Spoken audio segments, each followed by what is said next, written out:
Jumpa lagi di Court Action Bersama aku Johan dan aku Salma. Nah, dalam kesempatan kali ini kami akan membahas mengenai Pengertian pengantar hukum Indonesia. Oh iya, buat teman-teman yang belum sempat menonton konten Court Action kita sebelumnya, kita sudah pernah membahas mengenai hak absolut dan hak nisbi. Buat yang mau tahu lagi tentang hal tersebut, silahkan ditonton ya. Nah, dalam pembahasan kali ini kita akan membahas mengenai seputar pengantar hukum Indonesia. Oke, langsung aja kita bahas mengenai topik pertama, yaitu subjek dan objek pengantar hukum Indonesia. Jadi menurut Bapak Sudirman Karto Hadiprajo, tata hukum Indonesia adalah hukum yang saat ini berlaku di Indonesia. Untuk subjek hukum PHI adalah setiap warga negara Indonesia dan warga negara asing yang bermukim di Indonesia, serta badan yang dibentuk berdasarkan hukum Indonesia.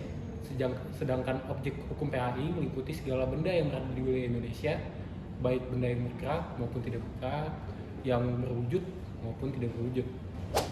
Jadi gini Jo, sekarang kita masuk ke sejarah tata hukum Indonesia, di mana ya tata hukum Indonesia itu dimulai sejak proklamasi kemerdekaan, yaitu pada tanggal 17 Agustus 1945.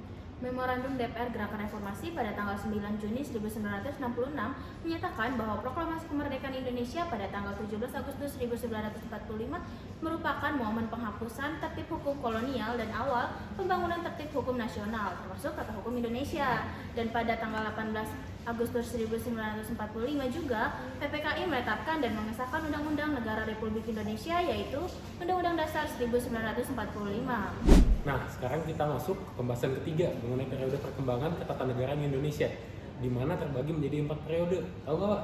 Apa itu, Jo? Nah, yang pertama itu adalah masa Undang-Undang Dasar 1945. Pertama pada tanggal 1945 sampai 1949. Yang kedua itu masa Konstitusi RIS pada tahun 1949 sampai 1950. Nah, yang ketiga ada masa Undang-Undang Dasar Sementara tahun 1950 sampai tahun 1959. Nah, yang keempat ada masa Undang-Undang Dasar 1945 yang kedua pada tahun 1959 sampai sekarang. Nah, Jo, pada pembahasan terakhir kali ini kita akan membahas mengenai sumber hukum Indonesia, di mana terdapat sumber hukum formil dan material.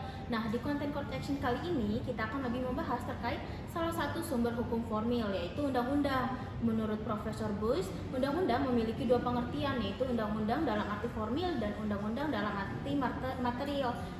Undang-undang dalam arti formil adalah setiap peraturan atau ketetapan yang dibuat oleh alat pelengkapan negara yang memiliki kewenangan untuk membuat undang-undang dan diundangkan di lembaran negara serta mengikat secara umum. Sedangkan, Wak, undang-undang dalam arti material adalah setiap peraturan atau ketetapan yang isinya berlaku mengikat kepada umum atau setiap orang.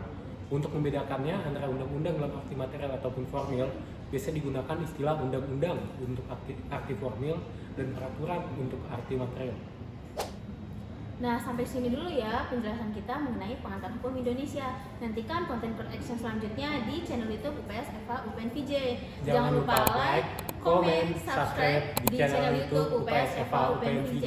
Sampai jumpa di konten selanjutnya. Dadah!